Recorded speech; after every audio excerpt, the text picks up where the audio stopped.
All right, well, we can go ahead and get started. So, like I mentioned beforehand, today should be a bit smaller of a crowd. I'm going to go ahead and do some quick introductions here, and then we'll get started. But the main reason why is it's a bit of an impromptu last-minute webinar that we decided to host. Initially, this was done already for membership-based associations, specifically speaking, many trade associations and professional associations.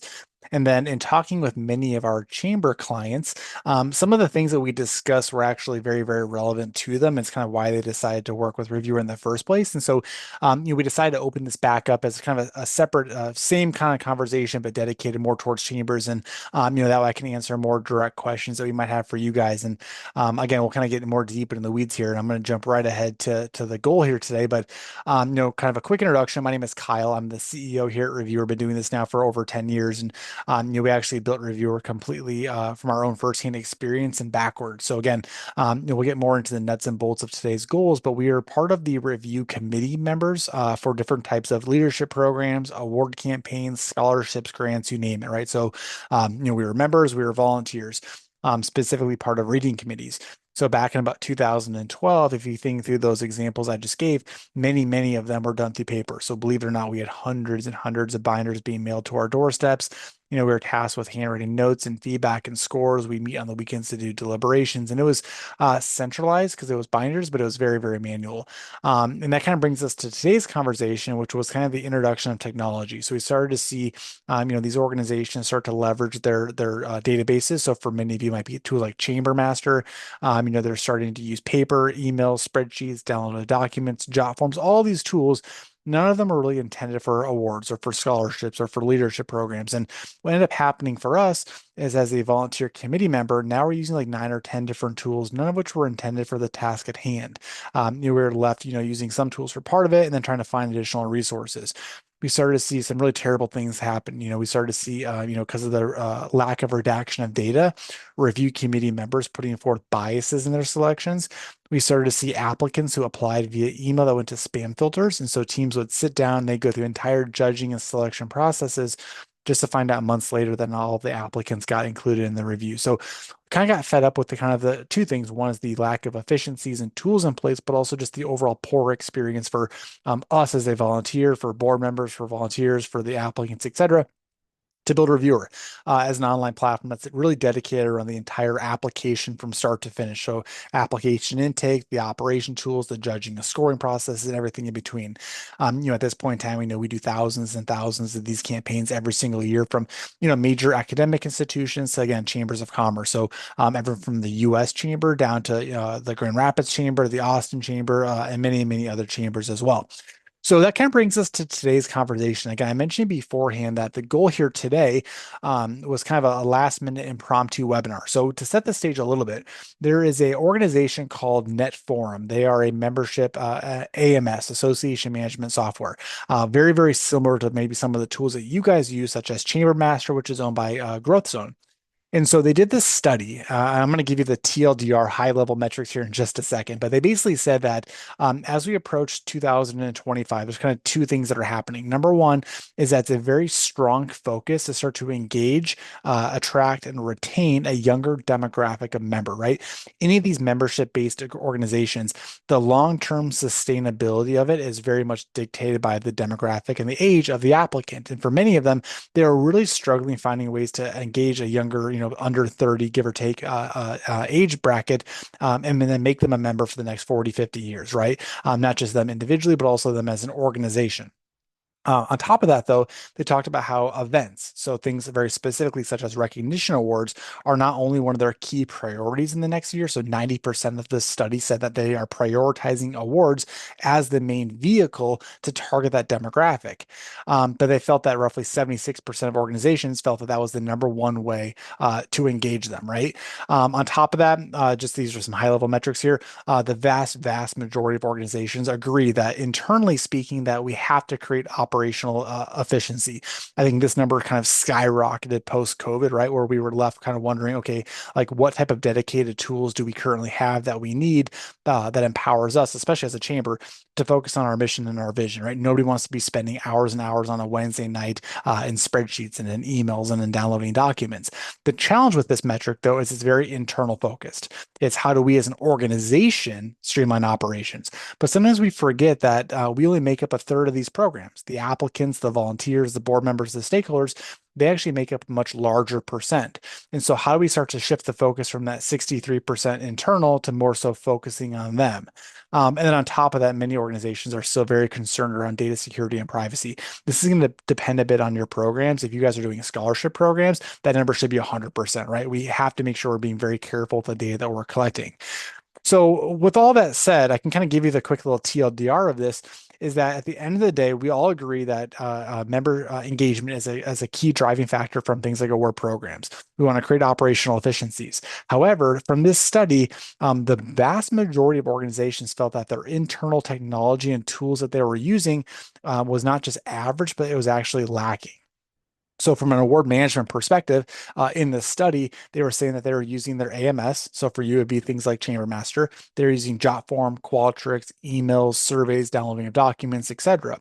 And so how can we kind of sit back and say that if we want to prioritize member engagement and leverage technology and tools to make our lives easier, use those processes for those, right? Like there's an instant disconnect between the engagement application from the applicant's perspective and then using these types of tools. And so kind of where we came back here today, and this was kind of the goal of that last webinar that we hosted was, there's that saying that the grass is not always greener on the other side. In this case, the grass is 100% green. And so as we, our own team did some studies, we started to ask, well, okay, if we agree that leveraging technology and tools is absolutely critical, we also agree that running these award programs and these leadership programs and these scholarships is also part of your core offering, then why aren't we using technology? And the answer we got back was, well, we are. We're using Jotform. It's an online form. We're using our website. We're using Chambermaster. And you're right, you are using technology. The challenge, however, is that technology is not the right tool for the right task, and that it starts to impact some of the downstream effects of these programs, right? So we'll jump into some examples here in just a minute. But for example, if you're using things like Jotform or Qualtrics to collect online applications, yes, you absolutely are collecting applications online. The applicant's experience is greatly enhanced. However, that typically means now that you as an operation team have to go into those tools, find your submissions, download them, export them, put them into Google Drive or some folders. You have to send it off to the review committees. You're giving them spreadsheets and you're saying, hey, go download these deliverables and fill out the spreadsheet and send it back to us. And so you only focus on 1/3 of the program, right? Many other tools will say, well, we use our AMS. It has a bunch of these components in place, but you're still doing a lot of those things. So my goal today is kind of to do really, quite frankly, one thing. It's to show you like, what does the future potentially look like? So if you are one of those organizations that runs your programs those ways, what does the grass is greener look like on the other side? And then if you are using technology and tools, what are some kind of core and common best practices to really elevate the experience? And I use that term a ton. I do want to make sure that we can create efficiencies, but efficiency is a byproduct of having a really great experience. So as an applicant, how do you lower the barrier for them? If you're a review committee, how do you set them up for success where, they're not being overwhelmed and spending way more time than they have? How do you ensure fair, non-biased selections that the right applicants are actually being selected? So there's kind of two different goals here. One is to showcase, what does this look like? And then two, if you are using tools, like what are some of those best practices and some of those efficiencies? So with all that said, let's kind of jump into kind of my goal here today. We're going to bounce back and forth between, again, I use the term experience quite a bit. What does the ideal experience look like? And then what does that visually look like? And we'll use a couple different examples. We've got the Austin Chamber of Commerce. We also have the National Association of Realtors, who does a program called the 30 Under 30 for that sole purpose. They're looking to find ways to engage and attract a younger demographic of membership. So my goal here again today, I'll focus primarily on award programs. We did a study earlier on. The majority of people attending are running like recognition awards for their membership. With that said, a lot of these components and these concepts also relate to leadership programs and scholarships, et cetera. So with all that said, long-winded, I know. what does the ideal submission experience look like? So, for many organizations that do award programs, right away they struggle because they do an open call for nominations, and so you have people coming in, they tell us who they are, who they're nominating, and that's it. And so when the review team comes in to go through a review and selection process, they're actually not even being provided with all the details that they need to make a very fair, informed decision. I've used this example in the past that if I was to nominate my wife for a program, my nomination for her would be significantly worse than if she nominated me. It's not that I don't love her to death. I'm just not a good writer, right? She's going to put forth more time, more energy. She's a better writer. So, is that a fair representation of your nominees, or is it more so the ability of the nominator? At the same time, many of you are looking for better data. And so, how do we ensure that we're getting even accurate information about our membership and from our nominees? If it's coming from a nominator, not the nominee themselves. So the first best practice I want to look at, and this is a very common emerging trend that we've started to see, is to actually break your awards into really two, maybe even three components. One is an open call for nominations. The next is to accept the nomination, which actually loops in the nominee to have them interact with it as well. And then the third piece to that is how do you start to leverage additional deliverables such as references to help build a better story about the applicants, plus engage a much broader pool of people. And again, how do you start to collect those? So again, there's a lot of text here. I'm going to send this back out after, but I want to kind of walk you through what this kind of dual nominator nominee process will look like. Because A, from a marketing perspective, if any of you are marketers, it's the number one way to increase volume. And then number two is it's the number one way to get accurate data and then the best candidates. So what does this look like? So this is the Austin Chamber of Commerce. Again, most of our clients from a branding perspective want to leverage their existing infrastructure. So this is like their branding, their look and their feel. When they go live, they have a link that says click here to submit a nomination, and then that brings them into Reviewr. So right off the bat, the first thing that we have to focus on here is profiles. At the end of the day, there's so many moving parts to your programs. Again, it could be an award program, a scholarship, a leadership program, you name it. You have people, you've got submission forms, you've got deliverables, you've got documents, you've got communication. We physically cannot have those elements living in multiple different places. If I had to guess right now, for most people, that's what's happening. Again, you could be using Jotform for part of it, spreadsheets for another part of it, your chamber master for the last part of it. You now have data that's very disconnected. So the general idea here is that the applicants come in, they tell us who they are, they create a profile, and that profile literally holds on to all the content and deliverables that pertain to them. So with that said, what does that dual process look like? So in this example, the Austin Chamber said, look, I want the bulk of the content to be submitted by the nominee because nobody knows more about themselves than themselves. With that said, we want to increase our volume from a marketing perspective. So the first step in their award program is an open call for nominations. And it straight up says, hey, who are you? So I'm Steve. Who are you nominating? I'm nominating Michael. And then at a high level, like, why are you nominating that person? So again, we just basically did an open call for nominations, got a large number of people interested. And this is where the magic happens, is now we're done, right? The nomination itself is completely over. The nominator can go and submit as many nominations as they want. What happens here, though, is an email will be sent out automatically to the nominee saying, hey, Steve, you've been nominated for this year's, in this case, Austin A-List Awards or the Lincoln Chamber of Commerce's 30 Under 30 program. Click here to accept your nomination. Now, again, this is a critical component to this because what we've just done is we basically opted them into one-to-one communication between you guys and them, right? So from a marketing perspective, now you have a nominator and a nominee who are now part of your campaigns. Number two is that now we're incorporating the nominee directly into the process. So nominee now comes into Reviewr in this example, and they start to submit some of the more key details about themselves. Now, at this point in time, everything in Reviewr is completely customizable. I mentioned like a 30 under 30 award. Let's take a look at that. The content and deliverables being collected from the applicant are completely different. But the nominee basically is welcomed into their nomination, and they start to fill out a bunch of key details. So in this example, this is actually an award program done by the Austin Chamber to recognize up and coming startup companies. Again, the goal here is to celebrate the success of the Austin startup ecosystem to try to retain talent as well as bring in new talent into their space. So if you are one of the companies that's being nominated, how are you expecting somebody else to upload, the number of employees, their founders' information, right? the revenue, all these details, like the nominator just physically wouldn't know. It has to come from the nominee. So again, the beauty of this is that we just ask the nominee directly to fill it out. Going back to like a 30 under 30.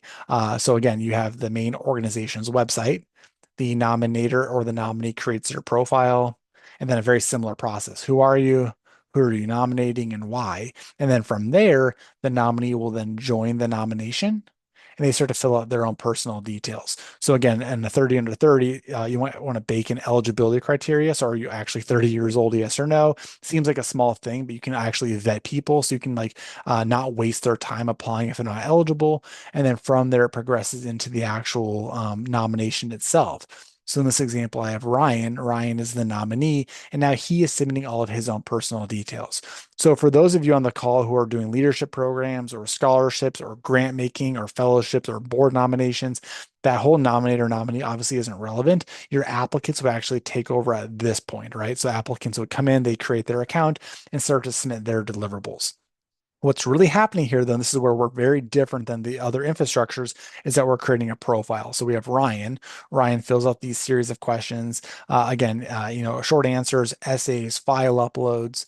If I kind of keep progressing on, I mentioned those references earlier on. We're going to come back to that. All the short answer content, everything you see here is completely customizable. I wanted to touch on references. So I'm gonna leave a quick note in the chat here for everybody. Is anyone collecting external reference or letters? Just to react with a quick little emoji if you are. If not, I'm going to kind of skip through this. But ultimately, references are a very common mechanism to collect information about an applicant. The challenge with a reference is it's more times than not a better reference of the ability of the writer than it is the applicant themselves. So we actually have these really cool tools in place where the system can trigger an email to the reference saying, "Hey, Frederick, you've been asked to write a reference on behalf of Kyle. Click here to submit it." And then actually would trigger a notification to reference Frederick. He would then or she would come into the system. And then maybe instead of uploading a reference letter, instead we guide them to a reference template. So they actually will then in real time answer a series of questions. Again, the challenge with a reference is that a lot of times in a letter format, they're getting completely bogged down. So this is an example here where the reference gets the email notification. They click on the link, and then instead of the very old school methodology of saying, "Okay, now send us your letter," which oftentimes means it's very manual, they are then just answering a series of questions, either ranking the applicant or maybe there's like two or three short answer questions. The beauty of that is that when you go to do a review and selection, the data is very, very consistent, right? Every single nominee or every single applicant has the same answer submitted about them. So you actually are comparing apples to apples and you're removing any potential biases. Again, going back to my example earlier on about my wife, submitting a nomination, she would also probably submit a much better reference for me than I would about her. So is that fair to the applicant? Probably not. So again, we have all the kind of tools in place here. Just trying to showcase that again, we might think that we're using technology and tools, but unless we're using kind of a full-blown tool set that has all the dedicated components, we really aren't. And the downstream ramifications are manual time and energy from your team's perspective. You're going to have attrition rates, right? So applicants who start processes and don't finish. You're going to have incomplete forms. You're going to have not high quality submissions, all those kind of other things that come into play. So again, applicants create their profiles, they submit, and then we're going to come back to that in just a minute. So the other thing I want to look at is operationally speaking. So again, I've been doing this now for, it's hard to believe, over 10 years, I think closer to 12.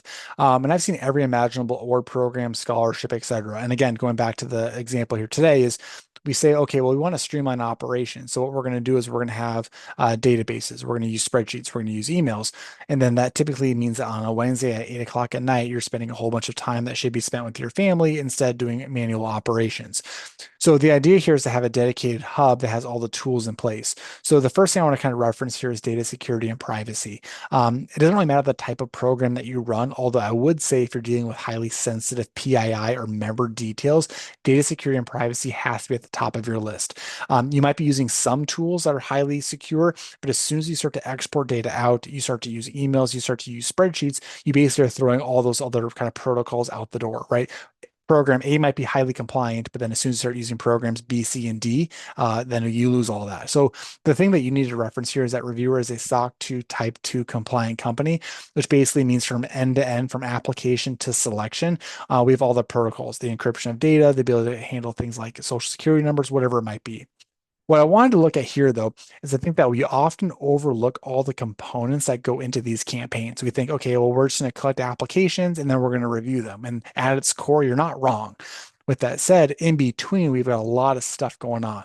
We have to monitor progress in real times. You should be sending out reminder messages. There should be communication. Ideally, you're going to take your submissions that you receive and potentially redact data from your teams. Maybe you don't want them to see demographic details or PII that might influence their selections. We did a study that basically said out of all of the submissions that you can review as a volunteer, how many can you look at? And surprisingly enough, that threshold is about 15 to 20 submissions. So if you're asking your review team to review 100 submissions, how can you expect them to put in the same time and energy to number 61 as they did number one, right? So we got to think through some of those type of components of how do you want to take your submissions and then assign them out to the team. And then on top of that, you got your nitty gritty. How do you do reporting? Do you want to collect ongoing data from your applicants? So for example, if you are doing a 30 under 30 award, do you want to run a press release and celebrate the success of your recipients? How are you collecting things like headshots or videos? How are you building those marketing pages to celebrate them, right? Like we probably aren't. So the goal here is from an operation perspective that you have to have all of those tools in one centralized hub. That way you're not using some tools for part of it and then moving tools elsewhere. I already kind of touched base here on the review and selection, so I'm going to come back to this here in just a little bit. I'm just going to kind of keep on showing you some tools here. But when it comes to creating review and processes, at the end of the day, two things have to come into play. Number one is that we have to lower the barrier for your team reviewing applications. A lot of times they are volunteers, and so we physically can't ask them to go look at 100 submissions. We have to kind of figure out like what's that happy medium of what's the bare number of reviews each applicant should have, but then also what's the working capacity from the review team. And then from there, ideally, you're not manually sending them a bunch of submissions to review, leveraging some type of randomization or automation that says, okay, well, if I've got a 10-person review committee, I want each person to randomly and equally review 15 submissions and then let the system do it for you. That way things don't get lost. Believe it or not, again, I've seen this so many times where you crush it. You collect all these applications, you're hyper efficient. But then when you go to do the review, you're sending it to them via email or a bunch of downloadable documents, and then they go through a review and they forget to look at one person. So that way, when you go to tabulate the results, you're missing one score. That's it, just one. And that takes them out of maybe first or second place and puts them at the bottom. Again, it seems like a small thing. Seems like it may not happen very often, but it happens way more than you think. So there has to be a mechanism in place to take your applications, vet them, send them to your team, keep them in the system, which is kind of the third component here, which is the review and selection. So, we really need to avoid having your review teams leverage subjective selection criteria. You'd be shocked the number of phone calls I've gotten from organizations that say, hey, applicants that didn't get selected called us and said why, because they knew who the other recipients were. And they actually started to argue the validity of the program. As a chamber, these are community members, and it's a very, very bad look on the organization, right? So how do we start to create transparency that says, look, if you apply to our program, this is the process that you're going to go through. Here's how we're going to kind of review the applications. You're going to be using a scorecard. So we're going to have like an actual physical, tangible, quantitative mechanism to help build a leaderboard. And then from there, that leaderboard is going to impact the results. And then if you don't agree with the results, so be it. We have all the proof in place. So again, what does all of this look like? So I just threw a ton of stuff at you, but this is really where I think a Reviewr takes over is yes, our submission processes do leverage forms, right? So it may look very similar to what you're doing, but again, that's where the profiles are absolutely critical because what's happening is you get these command centers. So from an operation perspective, when you come into our system, it'll show you in real time how many days until your deadlines, how many applications have you received. Better yet, if you are that dual nominator nominee process, it'll show you how many nominations have you collected, how many nominees were submitted, how many of them have not yet accepted their nomination, how many of them did accept it but are in progress. So you can actually monitor conversion rates all the way from nomination to completion. And then within the system, because humans will always procrastinate, it'll actually show you in real time, okay, do I have to recruit additional judges because my program grew substantially because I broke it into that dual nominator nominee process. It allows you to send reminder messages to the applicants. For the person that gave us a thumbs up that they're collecting references, it's also going to show you how many outstanding references have been requested, if they're done, if they're not done. If they're not done, it sends them built-in reminders as well. So again, it takes the human element out of it. And it does all the things that you guys probably should be doing to run a really well-structured program. Again, transparency, communication, reminders are critical, but nobody has time for it. So that's fine. Let's let the system do it for you. From there is really where the bread and butter comes into play. So I mentioned beforehand, historically speaking, many of these programs use tools like Jotform or Chamber Master or whatever it might be. That means that you collect these applications, but then you're left trying to fetch them, find them, download them, export them, and do something with them. In Reviewr, they basically turn into profiles. So you get this really comprehensive menu that shows you in real time. Oops, misclick there. A comprehensive menu that shows you a list of every single applicant that you've received. You can filter by program, by category, by status, infinite number of filters. From there, you can simply open the application up and it shows you their profile. So if you remember beforehand for the 30 under 30, we had Ryan. So there's Ryan's profile. There's all of Ryan's information. We can see the nomination that was filled out on behalf of Ryan. I can see photos. I can see short answers. I can see essays, whatever I collected. Better yet, everything was centralized into one hub. So if I ever wanted to directly communicate with my applicants, I can. I can send them one-to-one direct communication. I could also internally leave notes. So if I wanted to leave a note to my internal team saying, hey, Ryan was a really strong candidate. With that said, Ryan's only 22 years old. There's no doubt that over the next 8 years, he's going to be a 30 under 30. Let's maybe focus our efforts on somebody else, right? So it allows you to kind of collaborate and keep everything centralized from a file upload perspective, especially if you're doing leadership programs or scholarships, you're collecting a robust number of file uploads. Things like resumes, transcripts, photos, videos. Better yet, maybe you're not collecting all of that now. Maybe you want the applicants to come back in the future and submit those to you. It actually gives you a list of every single file that was uploaded. If I press the view button, it actually embeds the file directly in Reviewr. So your team and your review committee literally never has to leave the system. It consolidates all the deliverables and all the content on Ryan's profile. For the one person that gave us a thumbs up to the references, you actually have a section called supplemental forms. This will actually show you a list of all the outstanding references. And if I press the view button, it shows me what was said in that reference itself. So this is a really good example of where the reference answered three questions, one about community involvement, one about innovation, and one about professional achievement, plus an upload. For those that are doing award programs that you're collecting multiple nominations about a particular nominee, this is actually great as well because what happens here is you might get a list of literally every single nomination submitted on behalf of Ryan. So you've got one Ryan, all of Ryan's data, but then maybe Ryan was nominated by 16 people. You could see who those 16 people were. You could press view and then view what was said about Ryan. So again, really good consolidation. Kind of moving on here then is the bucketing system. So I want to talk a little bit more about the review workflows themselves. So for many organizations, they say, okay, well, I have X number of submissions and I need to get down to 5 or make up a number. So they create buckets. It could be based off of the award category. It could be phases of review. So phase 1, which is like a thumbs up, thumbs down. Phase 2 might be a scorecard. Phase 3 might be an interview if it's a leadership program. But the goal here is that you create these buckets, and then generally speaking, using automation, the system will drop your applicants into whatever bucket they belong to. So if it's phase 1, they all go there. If you have 5 different award programs, it'll drop them into whatever award that they belong to. Or if it's like 6 different scholarships, it puts them into whatever scholarship they belong to. From there, you basically then take your bucket of applicants and then give it to a team. So in this example, whenever Simon, Paula, and Mark log into Reviewr, they're physically only going to see the submissions in the bucket that they were given access to. I talked earlier on about randomization and the redaction of data. So number one, again, if at all possible, redact PII. If there's any chance that there's data in your submission forms that may impact the results, don't even take that risk, redact it. Reviewr does this automatically. So again, things like first name, last name, email, demographic details, since we know what it is, we can by default hide it from people's point of views. Number two is if you're collecting data for like record keeping purposes that have no real impact on the selections, also redact it or hide it from them.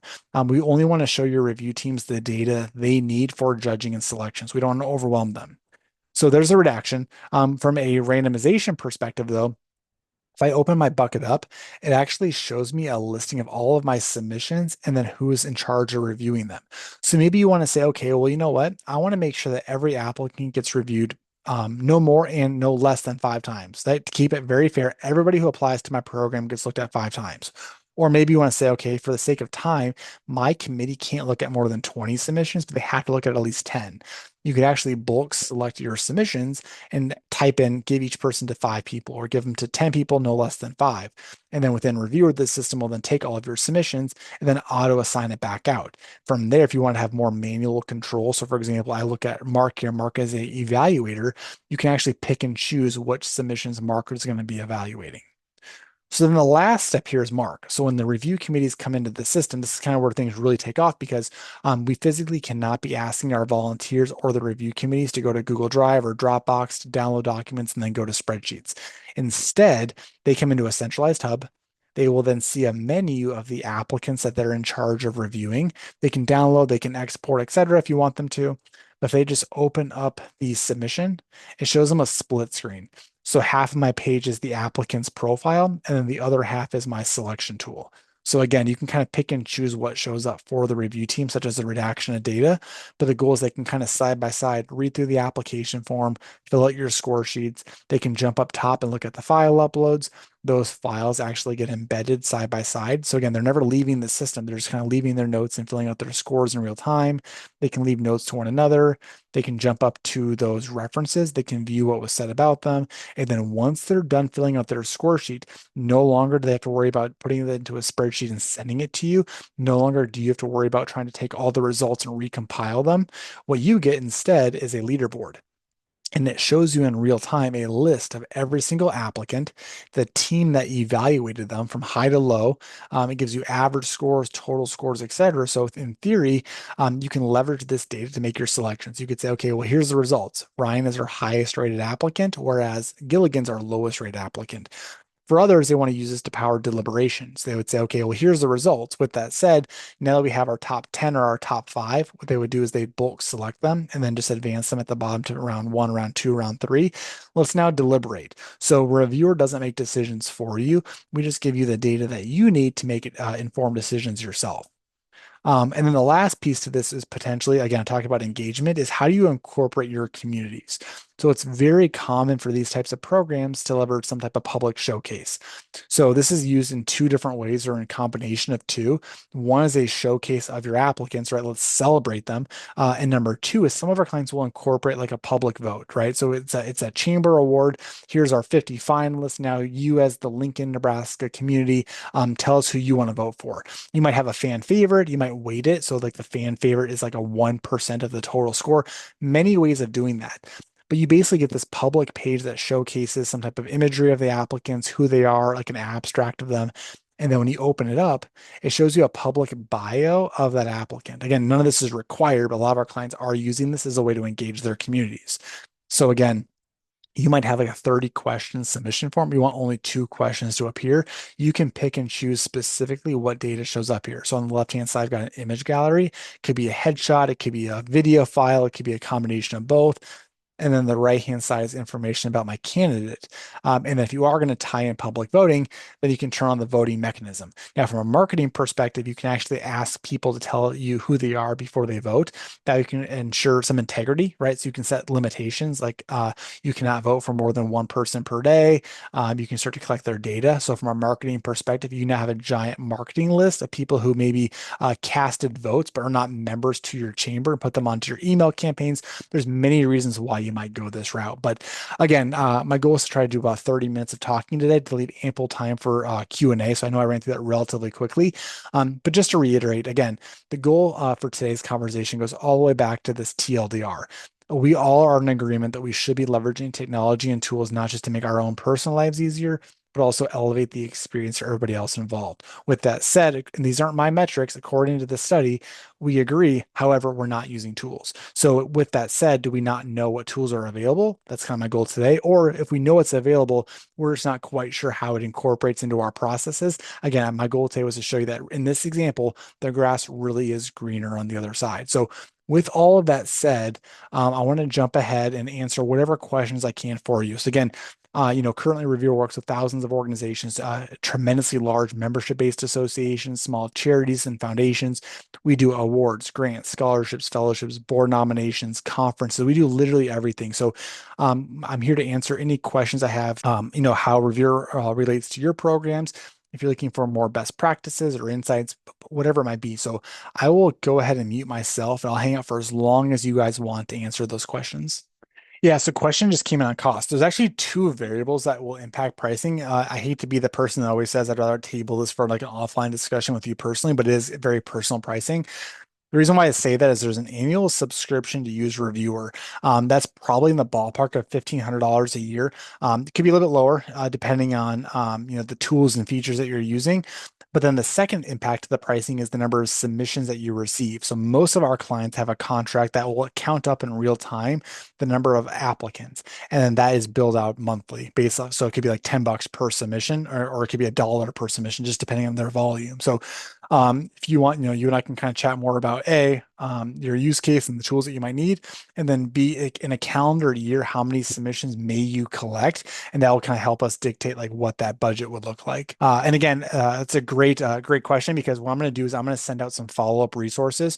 So I'm going to include some information about Reviewr. I'm going to include a copy of this. I'm also going to give you guys that study. So it's like a 30-page study. Again, it was targeted towards like professional and membership-based associations, but it ties in directly to chambers as well. It talks about some other kind of engagement mechanisms that are outside of our purview that I think you might find really helpful. So I'm going to send all of that out, and then from there, I'm not naive that many people attend these type of conversations to do kind of two things. One is to just learn best practices, learn more about the topic, but also, so for some of you, you may be actively looking for a tool like Reviewr, or maybe now you are looking for a tool like Reviewr. So if you want to kind of table that and talk more about how Reviewr would be personalized to your use case, we can definitely have those conversations. Yeah. So the question came up about integrations into the Chambers website. Very, very simple. There's many ways of doing it. Ideally, solution would be to have a link that says click here to apply, like a button that sends them over to like our native experience. That's what most people do. It's a very seamless experience. It kind of leverages the best of both platforms. Others will create completely branded pages, right? So we design Reviewr to have like your headers and your footers and your colors, and it's fully integrated. You could do like a subdomain like apply.lincolnchamber.org, whatever it might be. There's different ends of the spectrum as far as integrations go. And then I would assume many of you guys are using like a CRM, maybe like a chamber master type of tool set. The next discussion we want to have is like things like single sign-on. So I talked about like the profile creation. We want to lower the barrier for applicants. So maybe they don't create Reviewr accounts. Maybe they sign in with their chamber master account, whatever it might be. So again, we can talk more about that, but there's many ways to integrate the two tools. At the end of the day, it has to be a very seamless experience, right? We want applicants to come in, interact with the site, not get lost, not leave any websites, and kind of feel like they're still interacting with you guys. Great. Well, with that said, it looks like things are kind of quieting down here just a little bit. So I'm sure many of you are breaking for lunch here, if not heading back. So I'm going to send out that follow-up. If there's anything I can ever do for any of you, though, please do let me know. It could be best practices, it could be about your programs or about Reviewr. I'm always happy to be an asset. So I really appreciate your time today and have a good rest of the week.